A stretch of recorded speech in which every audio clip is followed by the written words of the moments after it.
Now, the Korean stock markets closed just a little while ago, so it's time for a checkup. And for that, we're joined today by Daniel Yoo, global strategist at Kiwoom Securities. Mr. Yoo, good to talk to you. Thanks for joining us today. Thank you very much for having me. So it looks like another day of gains for the KOSPI. We're up more than 50 points for the week. Mr. Yoo, what happened on the Korean markets today, and what's been driving the action? Right. If you look at the Korean market overall, at the beginning of this year, most of the investors were quite negative about the market, including a lot of newspaper articles talking about Korea being in a financial crisis or economic crisis. The reasons that they were so bearish was because of the North Korea political uncertainties, as well as the minimum wage issues and exports showing sharp decline, and weak domestic consumption leading into a weak economic growth rate for this year. However, we've been recommending to buy Korean market along with China's Shenzhen index as well as US Nasdaq index. Main reason for that is because Korean market is extremely undervalued at the current point in time. If you look at the price to book level of Korean equity market, it is only at 0.8 times book. And people were concerned about the DRAM and semiconductor industry showing a quite significant negative earnings growth rate. But we do think that the earnings should turn around in the second half of this year. Also, if we think that global equity market is going to be fairly strong due to the ample liquidity as well as the economy bottoming out in the first half and second half picking up, Korean equity market should do strong as well because the Korea is fairly linked to the global economies. So if the Shenzhen index of China and Nasdaq index of US continue to show a rising trend, then KOSPI as well as KOSDAQ should follow the suit.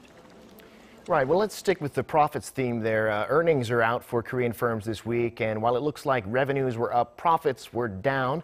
And as usual, the market is highly dependent on what's happening at Samsung Electronics in particular, and Samsung shares leading the gains despite the lower profits.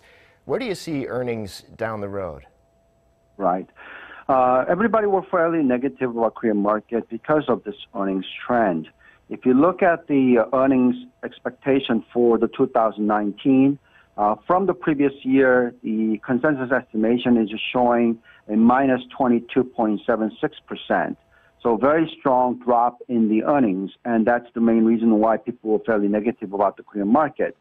However, though, if you look at the earnings of Samsung Electronics and SK Hynix, this year they're expected to fall by more than 50%. So if you take those two companies out, the overall market's earnings are going up. And that's what's driving the market in a sense, because of the most of the sectors that suffered last year quite significantly due to the China slowdown is showing somewhat of a turnaround. Also, the DRAM sector-wise, we do think that the earnings are going to pick up in the second half of this year because of the smartphone sales of S10 sales of Samsung Electronics, and the foldable phones are likely to do better this year going towards the second half.